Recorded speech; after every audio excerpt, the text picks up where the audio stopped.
O Hora de Agir de hoje acontece aqui na Trata ao Lixo, uma empresa intermunicipal que trata os resíduos sólidos de concelhos como Cascais, Sintra, Oeiras e Mafra.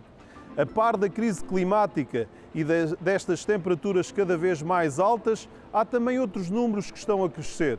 A população mundial atingiu as 8 mil milhões de pessoas. Somos mais do dobro das pessoas que viviam no planeta há 50 anos. E com a população a crescer, cresce também o consumo e assim a produção de resíduos numa economia linear que extrai, produz, consome e depois descarta para o lixo. E com as lixeiras e aterros a abarrotar, nós temos mesmo que mudar de vida, evoluir para esta economia circular, a economia da reciclagem, onde no final já não há a palavra lixo, mas sim recursos para a produção de novos produtos. É esta a nova era, na era da sustentabilidade, da economia circular, que não pode ser uma coisa do futuro, mas que tem que ser uma realidade já hoje. Em 28 de janeiro de 2002, há mais de 20 anos, com a inauguração do aterro sanitário de Évora, Portugal deixou de ter lixeiras a céu aberto. 5 anos e quase 1.000 milhões de euros de investimento depois, era resolvido um cancro ambiental e dado um passo muito importante. Portugal passou de 26% de tratamento adequado dos resíduos sólidos para 100%. Quase 350 lixeiras foram desativadas e seladas e substituídas por aterros sanitários distribuídos pelo país.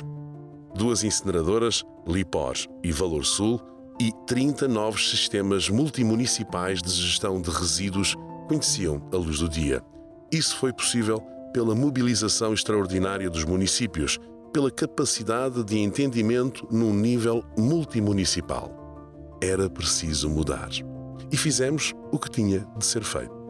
Passados 20 anos, e com os aterros a abarrotar, é preciso um novo impulso. E agora o passo é fechar os aterros.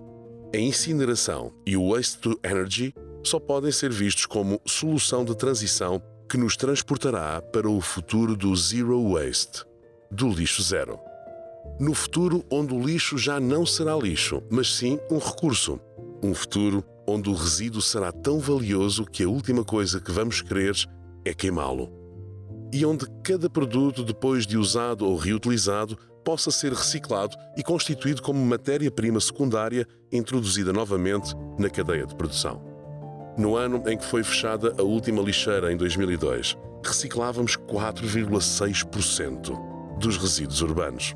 Hoje, reciclamos 13%, mas precisamos de acelerar porque a meta para 2025 é 55% e para 2030 de 60%. Todos os anos produzimos 5 mil milhões de toneladas de resíduos e temos muitos resíduos para reciclar. Todos nós podemos contribuir, separando mais. E já sabe, plásticos e metal no amarelo, papel e cartão no contentor azul e vidro no verde. E não esquecer que restos de comida não podem ser misturados. Precisamos de os depositar no compostor mais perto ou, em alternativa, aprender a compostar com recurso a compostores domésticos. Porque cada um de nós pode ajudar a fazer nascer a nova economia circular e sustentável. E para conversar comigo, eu tenho aqui hoje Ana Trigo Moraes, que é CEO da Sociedade Ponto Verde, que em 27 anos já reciclou mais de 10 milhões de toneladas de embalagens. Como é que foi este percurso? É verdade, é um percurso em que tivemos vários momentos de crescimento, criamos um sistema de reciclagem para os portugueses com os nossos parceiros, antes quase a Trata ao Lixo, onde estamos aqui hoje neste sistema a partir do zero. Não foi fácil, demorámos 10 anos a conseguir reciclar 40% das embalagens colocadas no mercado. Foi um momento muito acelerado de construção de todo este sistema. Depois continuámos o nosso trabalho até chegarmos, 27 anos depois, a 2024, com os portugueses a reciclarem 60% das embalagens que colocam no mercado. E, portanto, foi um caminho com muitas peripécias, muitos desafios, mas a verdade é que nós hoje podemos dizer que valeu a pena. Esta nave industrial onde nós estamos aqui não existia nessa altura e, portanto, é graças também ao trabalho destas infraestruturas que a Sociedade Ponte Verde e os portugueses conseguiram reciclar esses 10 milhões de toneladas. Quer-nos explicar como é que acontece depois de nós depositarmos o cartão no sítio certo, o plástico no sítio certo? Como é que é depois toda esta cadeia? Já sabemos que as coisas param aqui, nestes pavilhões, mas depois como é que tudo isto acontece? Diz bem, isto é uma paragem porque depois o processo continua, é o processo da economia circular. Depois do ecoponto, há todo um serviço quase que invisível que faz com que se valorizem não só as embalagens, mas também o trabalho que o consumidor e o cidadão prestou. A partir daí, estas embalagens vêm para sítios como este, onde estamos hoje, são sujeitos a um trabalho de separação e preparação para poderem seguir para a indústria de reciclagem. Eles são enfardados, são separados de acordo com os plásticos, por exemplo. Há muitos tipos de plásticos que estão separados nessas categorias. O papel também é separado, como diz aqui, a embalagem e não a embalagem, e depois vai para a indústria da reciclagem. Quando chega à indústria da reciclagem, sofre um processo de transformação em que se transforma em matéria-prima que vai dar origem a um conjunto variadíssimo de outros objetos e alimenta um conjunto vasto de outras indústrias. Depois, essa matéria-prima volta a entrar no consumo e circularizamos então as matérias-primas secundárias. E só gostava de sublinhar, este ponto tem a ver com o seguinte, é que poupamos o ambiente e poupamos a extração de novas matérias-primas para alimentar um modelo de consumo a que a sociedade hoje em dia tem e que é outra dimensão que se pode discutir relativamente à economia circular. Mas nós temos, por exemplo, aquela questão que nós tínhamos, por exemplo, um copo de plástico e agora um copo de cartão, mas esse copo de cartão, por vezes, tem também ali um material plástico e depois não é possível reciclar ou é muito difícil. Já fizemos um caminho também nessa matéria, é preciso dizê-lo. À partida, temos que dizer que reciclar um copo 100% de plástico é um processo mais fácil do que reciclar um copo de papel, que tem sempre uma película ou por fora ou por dentro ou só por fora, porque o papel não segura líquidos, todos nós sabemos. No entanto, a tecnologia tem vindo a evoluir e tem vindo a permitir separar estes dois materiais que compõem o copo e também tem vindo a evoluir os sistemas, ou seja, hoje em dia nós já podemos colocar esses copos no contentor azul, porque o material predominante é o papel, o plástico é em muito menor quantidade e estamos a caminhar e com os nossos parceiros já conseguimos encaminhar para a indústria de reciclagem a reciclabilidade desse copo. A Sociedade Ponte Verde organizou aqui há pouco tempo a European Package Wasting Meeting aqui em Lisboa. A Europa está no bom caminho. Quer-nos falar um pouco dos objetivos dessa reunião aqui em Lisboa? Basicamente, o European Packaging Waste Meeting nasceu da necessidade de chamarmos os nossos colegas europeus e, conjuntamente com todos os parceiros, discutirmos como é que vamos percorrer este caminho das ambiciosas metas de reciclagem, não só das embalagens, mas de todos os resíduos urbanos que produzimos no nosso dia-a-dia. E nós pedimos aos nossos colegas europeus para se juntarem aos nossos parceiros nacionais, exatamente para trazermos para Portugal uma discussão que permita tomar as melhores decisões sobre que investimentos temos que fazer, quais são os processos, quais os modelos mais adequados, como é que servimos melhor os cidadãos, porque toda esta cadeia de valor tem que servir o cidadão. E, portanto, como temos a pressão das metas e vamos ter que acelerar muito, essa discussão foi muito interessante para fazermos melhor e fazermos já agora, podemos aproveitar o exemplo dos outros que já fazem bem para atingir metas, como por exemplo na Alemanha, de 90% de reciclagem das embalagens. E nós fomos ouvir aquilo que aconteceu nesta European Packaging Waste Meeting que decorreu em Lisboa.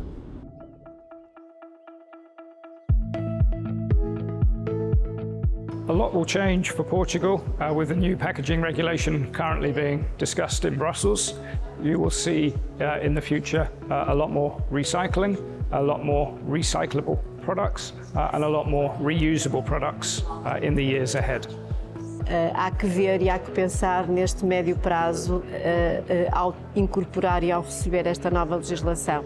Obviamente que cada vez mais exigente, nós não podemos desperdiçar, nós não podemos utilizar uma embalagem uma vez, nós não podemos depositar em aterros embalagens e este é o objetivo, temos que o saber conseguir de preferência transformando este desafio em oportunidades. Well, there's two problems. The first is there's a huge amount of bureaucracy surrounding governments across Europe. And the second thing is actually very interesting, which is that consumers do not trust that the waste collection and recycling process has got integrity. So actually, in some ways, we've got a communication issue here more than anything, which is to rebuild trust amongst consumers that when they do produce and separate waste, that it actually goes into a chain, stays within Europe, and is reused. And I think that is actually the big job to be done right now. If you look, for example, on the plastic recycling market, if you produce costs by producing granules which are more expensive than the virgin material, we have a discussion, how can we change that situation? Did we have to tax even more the virgin materials to become an advantage to the other ones? So this means political stimulations, and maybe only time limited for the first years to help the industry to make the investments, to build up infrastructure, and to make the investments for further new, as we talked before, business models and new opportunities. A realidade é que a Europa foi o único continente que nos últimos 20 anos conseguiu não só crescer economicamente, como reduzir as emissões. E isso é absolutamente único. I have a good faith and good belief that in terms of packaging and packaging waste, we are on a good track. You need to collect it in your country. You need to sort it and recycle it in your country or in Europe. And then you make work this circular economy instead of buying raw material in countries far away. So it's really employment, business opportunities for everyone, and it's good for the planet. Um dos problemas que nós temos também é a não separação dos biorresíduos. Tudo se mistura lá dentro do caixote de lixo, o que dificulta depois a reciclagem.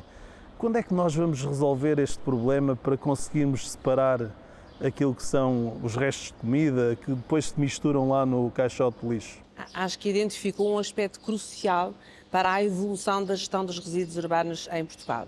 A Sociedade Ponto Verde trabalha só as embalagens, mas nós temos uma visão abrangente. Nós entendemos que trabalhar todos os fluxos de resíduos, não só as embalagens, e trabalharmos conjuntamente é melhor para o sistema todo. Por exemplo, para a Sociedade Ponto Verde, quanto melhor separados forem os resíduos, nomeadamente os biorresíduos, melhor material nós conseguimos tirar, por exemplo, ali ao fundo, nos tapetes de triagem mecânica e biológica que é feita. E, portanto, o desafio dos biorresíduos está não só para nós e na nossa perspectiva em permitir ter melhor material e um material até mais valorizado para a indústria de reciclagem, que nós temos a responsabilidade de aumentar, mas também quer aproveitar os biorresíduos, claro, não é? mas também deixa de fazer tanta pressão nos aterros em Portugal, porque nós, destes 5 milhões que lhe referi há pouco de resíduos urbanos que estamos a produzir por ano, 3 milhões são biorresíduos que vão pressionar os aterros em Portugal que estão, enfim, tecnicamente e com rigor, podemos dizer que estão a chegar ao limite.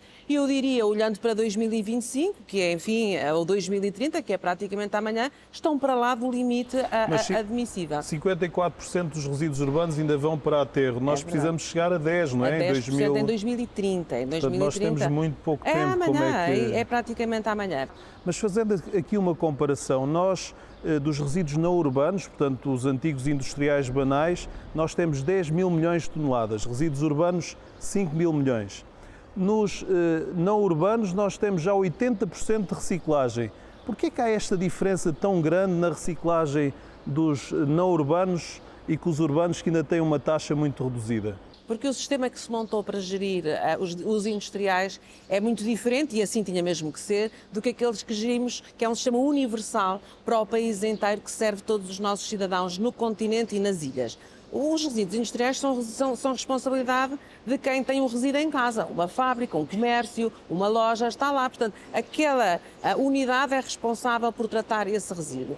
O grande consumo e os resíduos que nós temos em casa são responsabilidade do município, da junta de freguesia daquela região e por aí fora. E, portanto, eu posso dizer que nós temos um sistema universal de reciclagem de resíduos urbanos, indiferenciados, embalagens, elétricos e eletrónicos, tudo que sai da nossa casa, para o país todo, e os industriais, enfim, simplificando aqui um bocadinho os conceitos, o não urbano, ele é gerido pontualmente por cada centro ou por cada espaço onde tem essa responsabilidade. Mas também isso vai mudar e isso vai ser também uma transformação que nós esperamos vir a ter nos próximos anos em Portugal. Aliás, eu digo-lhe uma coisa, eu acho que daqui a 10 anos nós temos que estar a ser um país muito mais eficiente, a reciclar muito mais os nossos resíduos. As embalagens são a área que tem o melhor desempenho, mas de longe de todos os resíduos, com exceção do vidro. Portugal tem um problema no vidro, nós estamos muito preocupados com a falta de recolha do vidro. Qual é o problema do vidro e do metal? Porquê é que está a ser tão difícil cumprir essa meta? Porque nós temos um problema de logística e de recolha desse vidro. Aliás, a eficiência dos processos de reciclagem tem muito a ver com a recolha que fazemos desses recicláveis, como eu gosto de lhe chamar. Nós desenhamos um sistema de ecopontos verdes, que a gente conhece, que foi muito pensado para os lares. Ele está desenhado para as nossas casas, não é? Saímos de casa, pegamos nas garrafas ou nas embalagens de vidro para o vidral e vamos colocar ao vidral. Ora, acontece que há um setor que produz muito vidro em embalagem, que é o setor do canal Horeca, café, bares, restaurantes, hotéis, Sim. que é o chamado consumo fora de casa. E é no consumo fora de casa que nós estamos a perder o vidro que está a ir para o aterro. E, portanto, a Sociedade Ponto Verde já desenvolveu vários estudos, temos um projeto piloto em que mudamos o sistema de recolha e ao mudar o sistema de recolha dos ecopontos, nós temos crescimento de recolha de vidro naquelas regiões de 40%, 50%, chega a 60%. Porque a recolha tem que ser feita mais próxima dos estabelecimentos. É mais próxima e com outro nível de serviço. É preciso criar conveniência também aos estabelecimentos. Ir buscar as embalagens no fim do dia. Um café, um restaurante, fecha a porta, tem lá um contentor cheio de garrafas de bebidas, tem que pôr uma a uma ao ecoponto. O que é que acontece? No final do dia, muitas vezes vai parar ao indiferenciado. Se calhar o ecoponto não está perto. Portanto, tudo isso tem que ser repensado. Aliás, eu diria que nós temos que repensar todo o modelo de recolha de recicláveis que temos em Portugal, aproveitar os que já fazemos bem e seguir os bons exemplos e redesenhar outros neste modelo de conveniência, porque é possível fazê-lo, custa mais dinheiro e também temos que discutir quem é que vai pagar tudo isso. Vamos falar também da conveniência das pessoas. Por exemplo, Ourique, Guimarães, introduziu já o sistema Pay e outros concelhos do país, Pay as you throw, portanto as pessoas pagam só o saco preto e isso aumenta a reciclagem. Quando falava há pouco dessa comparação com os industriais banais ou os não urbanos, que têm já aquele modelo e aquele sistema, se isto se tornar um desígnio dos municípios a nível nacional, isto pode também acontecer, uma recolha porta a porta, já com as pessoas a separarem. Temos esse caminho como um caminho possível. Temos claramente, a Sociedade Ponto Verde defende a evolução dos sistemas peito, ou seja, pagar só pelos resíduos que produz, porque nós achamos que sem esse incentivo e já agora, sem essa transparência, o consumidor fica menos motivado para a prática da reciclagem. Mas temos que ter um serviço muito melhor aos nossos cidadãos e voltar a dar mais confiança aos portugueses que vale a pena reciclar, seja biorresíduo, seja elétrico e eletrónico, sejam embalagens, que é aquilo que mais interessa ao Sociedade Ponto Verde, porque estamos a perder para o aterro. Isto é uma guerra que está a ser perdida para o aterro. Nós, por ano, estamos a enterrar 31 milhões de euros de embalagens.